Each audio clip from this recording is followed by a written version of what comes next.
নিয়ে আমি কোনো ওয়াজ করিনি। আমার হুরের উপর কোনো ওয়াজ নাই, কারণ হুরের ওয়াজ বইয়ের কাছে করে আমি ধরা গেছি। কারণ মেয়ে মানুষ সব পছন্দ করে, আপনি জান্নাতে হুর পান এটা মেয়েরা পছন্দ করে না। কারণ প্রত্যেকটা বউ স্বামীকে এত ভালোবাসে, জান্নাতের হুরকেও কিন্তু সতীন মনে করে। জোরেখান কথা ঠিক কিনা? এই জন্য আমি আর হুরের ওয়াজ করি না। তো এখন নবী বাপ, বেটাও নবী, বউ জান্নাতের হুর, একটা ভাব হবে না? এই কারণে একটু সাইজ হয়ে বসে আছেন। আদম বলে বাবা শীষ, এখন বলেন তো দোষ আছে? জোরে বলেন দোষ আছে। এই সামান্য একটা ভুল করেছেন। ভুলটা হলো কি, বইয়ের দিকে খেয়াল করেনি। মানে বিয়ে করার পরে যে বইয়ের দিকে খেয়াল করা লাগবে এইটুকুই ভুল করছেন, যে খেয়াল করেনি। আমরাও আমাদের বইয়ের দিকে খেয়াল করার দরকার আছে না নাই? আপনারা কি খেয়াল করেন? হাওয়া গন্ধমের কাছে গেছে, আদম নবী খেয়াল করেনি। শয়তানের ওয়াজ শুনছে, জান্নাতের মধ্যে ওয়াজ করছে, নাম হলো ইবলিস। কে ওয়াজ করছে? শয়তানের ওয়াজ শুনছে, মানে স্টার জলসা জি বাংলা দেখছে, স্বামী খেয়াল করেনি। কি তারপরে সেই গন্ধফল খাসে আদম রে খাওয়াইছে।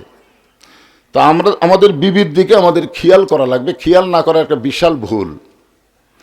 একটা মাত্র ভুল করার কারণে 350 বছর আমি কেঁদেছি।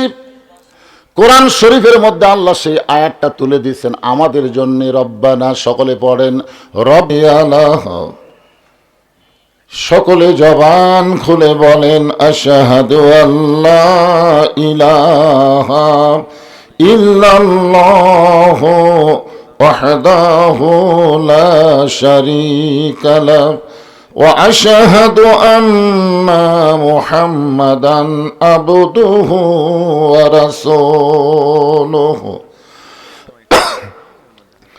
الذي أرسل رسوله بالحق بشيرا ونذيرا وداعيا إلى الله بإذنه وسراجا منيرا فقد قال الله تعالى في كلامه المجيد والفرقان الحميد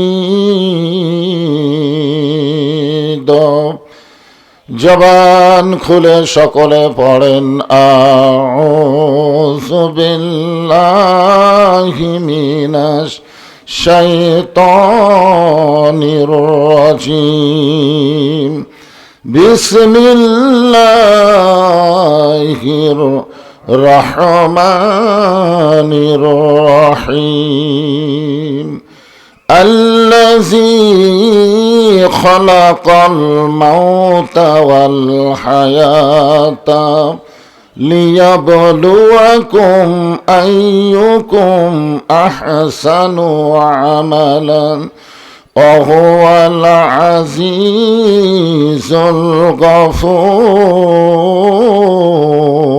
الغفور إن الله وملائكته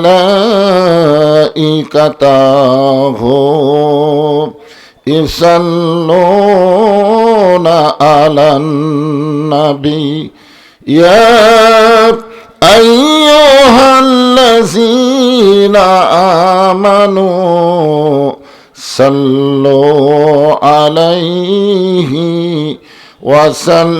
وسلموا تسليما اللهم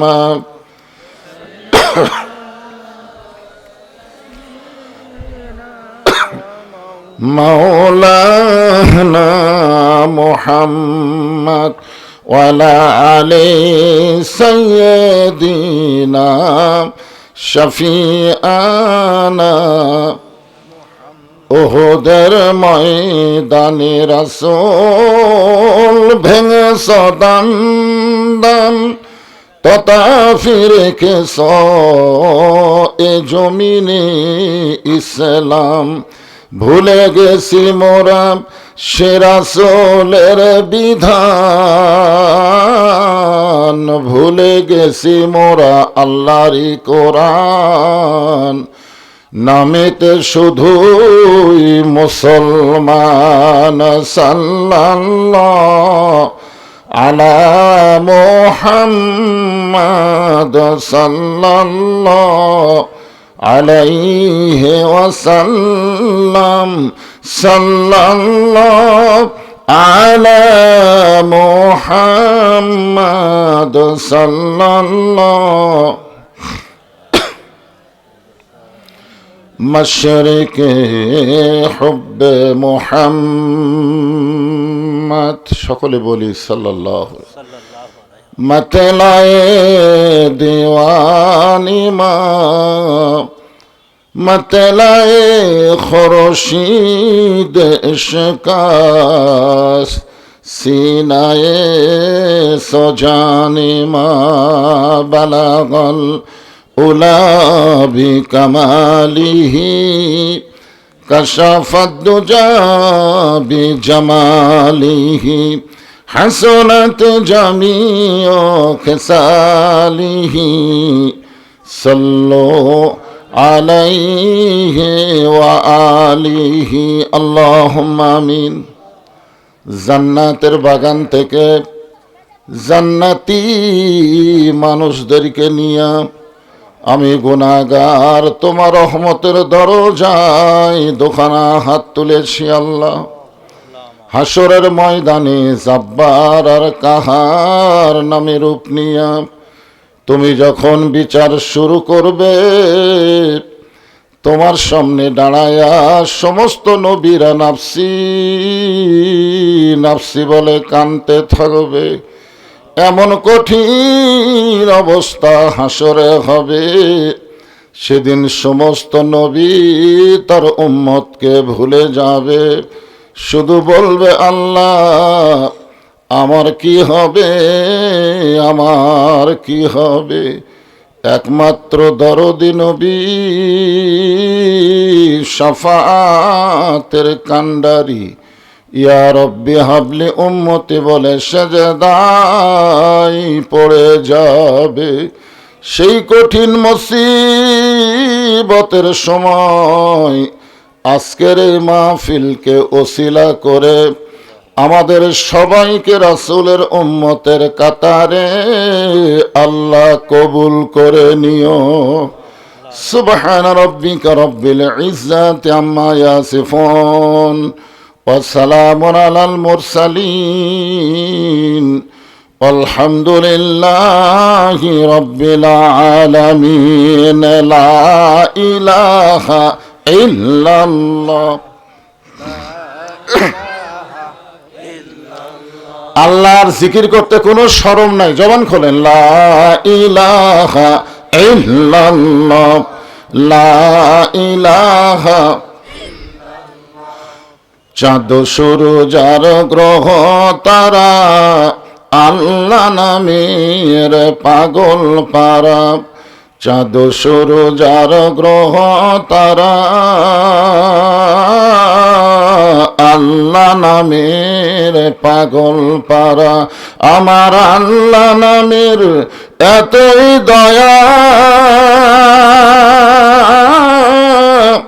আল্লাহ নামের এতই মায়া, লুকিয়ে রাখছেন হে আল্লাহ জোরে লা ইলাহা ইল্লাল্লাহ। আপনার এই ফাঁকা জায়গাটা পুরো করে বসেন তো, বসেন, পিছনের লোক দাঁড়িয়ে আছে, বসেন, সবাই চেপে যে বসেন। লা ইলাহা ইল্লাল্লাহ, লা ইলাহা। এরকম মাথা ঝাঁকিয়ে দেয় জিকির করা লাগবে, কে শিখাইছে? মহব্বতে, আল্লাহর মহব্বতে জিকির করা লাগবে। লা ইলাহা ইল্লাল্লাহ, লা ইলাহা। যার দিলে আছে আমার আল্লাহর ভয়, যার মনে আছে আল্লাহর ভয়। আল্লাহ আল্লাহ সব সময়, আহার নিদেরা ভালো লাগে না এই দুনিয়া, ভালো লাগে না, ভালো লাগে শুধু আল্লাহ, জোরে লা ইলাহা ইল্লাল্লাহ, লা ইলাহা ইল্লাল্লাহ মুহাম্মাদুর রাসূলুল্লাহ।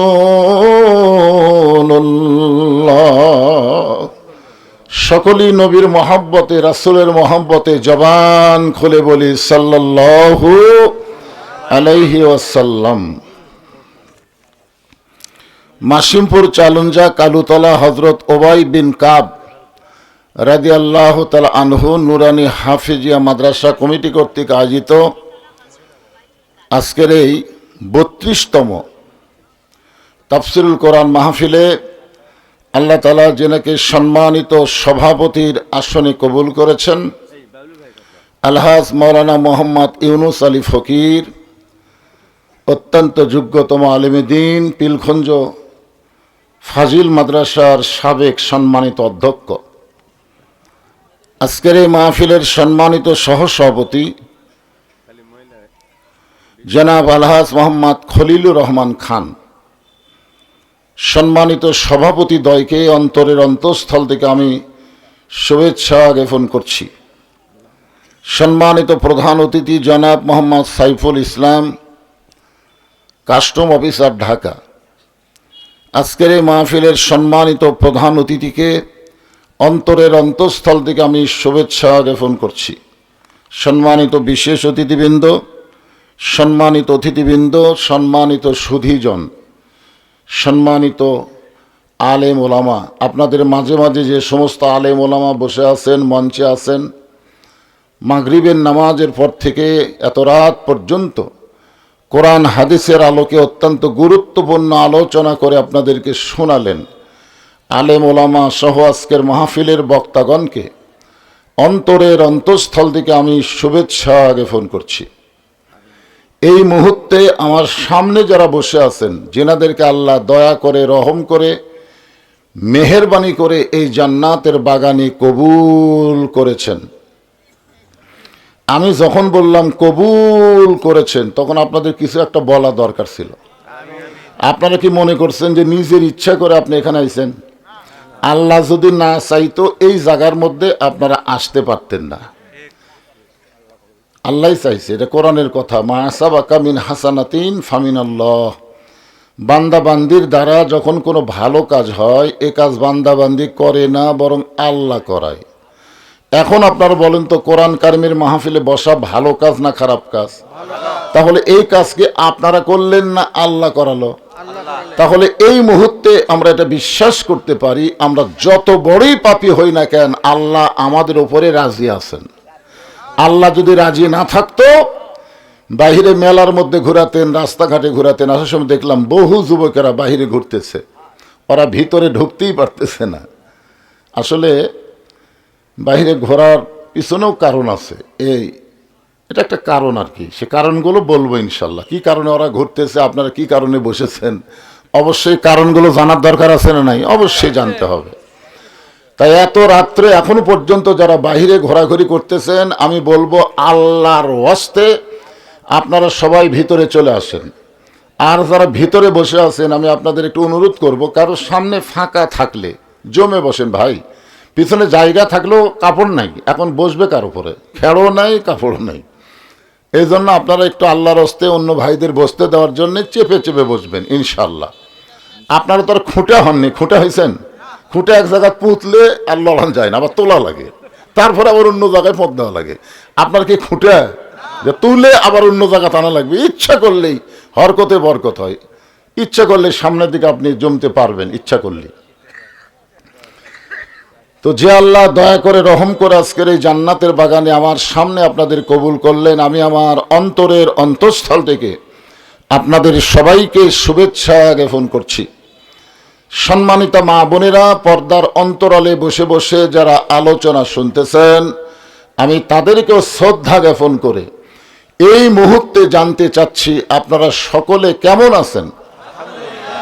আলহামদুলিল্লাহ রাব্বিল আলামিন। যে আল্লাহ শারীরিক সুস্থতা সহকারে মানসিক প্রশান্তি নেওয়ার জন্য আজকের এই জান্নাতের বাগানে আমাদের কবুল করলেন, আমরা সে আল্লাহর উপরে খুশি না বেজার? তাহলে জবান খুলে সমস্বরে সকলে বলবো, রব্বানা লাকাল হামদ হামদান কাসীরান তাইয়িবান মুবারাকান ফীহি। এখন বললাম আমরা প্রশংসা করলাম কার? কেন করলাম? এমনি এমনি আল্লাহ খুশি করার জন্যে। এক মুরব্বী ভাই বলছে আল্লাহরে খুশি করার জন্যে। আসলে প্রশংসা করার বহু কারণ, তার মধ্যে এক নম্বর কারণ হলো আমাদের জগৎ সর্বসাকুল্যে তিনটা। ধরে বলেন কয়টা? এক জগতে আমরা ছিলাম, এক জগতে আছি, আর এক জগতে আমরা যাচ্ছি। খুব খেয়াল করবেন, যেই জগতে ছিলাম সেই জগতের কথা আমাদের মনে নেই। সেই জগৎকে আমরা বলি রুহের জগৎ। কিসের জগৎ? আমরা যে ছিলাম এ ব্যাপারে কি আমাদের বিশ্বাস হয়? কিন্তু মনে কথা কর না কেন, মনে নাই কিন্তু বিশ্বাস করি তো। বর্তমানে এক জগতে আমরা আছি, এই জগতের বিশ্বাস আছে? বিশ্বাস বলে নাই। এই জগতে আপনি যা আছেন এটা বিশ্বাস করেন না? আছি তো। তাহলে অতীত এক জগৎ হয়ে গেছে, বর্তমানে এক জগতে আমরা আছি, আমাদের ভবিষ্যতে আর একটা জগৎ আছে। সেই জগতে আমরা কিন্তু যাব না, প্রতি কদমে কদমে আমরা কিন্তু যাচ্ছি। আমাদের হায়াতকে অতিক্রম করে আমরা আখেরাতের জগতের দিকে রওনা দিয়েছি। জোরে কোন ঠিক কিনা? এখন বলেন, তিনটা জগতের ভিতরে দুইটা জগতে আল্লাহ আমাদের পক্ষে। কয় জগৎ? দুই জগতে আল্লাহ আমাদের পক্ষে। রুহের জগতে আল্লাহ যদি আমাদের পক্ষে না থাকতো, দুনিয়ার জগতে আমরা মুসলমানের ঘরে জন্ম নিবার পারতাম না। পারতাম? কারণ দুনিয়াতে মানুষ পাঠানোর দায়িত্ব কার? আল্লাহ যদি আমাদেরকে হিন্দুর ঘরে পাঠাতো, মনে করেন যদি পাঠাতো, আমাদের করার কিছু আছিল? আল্লাহ বৌদ্ধ খ্রিস্টান ইহুদির ঘরে না পাঠায় সরাসরি আল্লাহ আমাদেরকে মুসলমানের ঘরে কবুল করেছেন। এখান থেকে বিশ্বাস করতে হবে আল্লাহ আমাদের পক্ষে আছেন। এখন বলেন তো, আমাদের আল্লাহ পক্ষ না নিরপেক্ষ?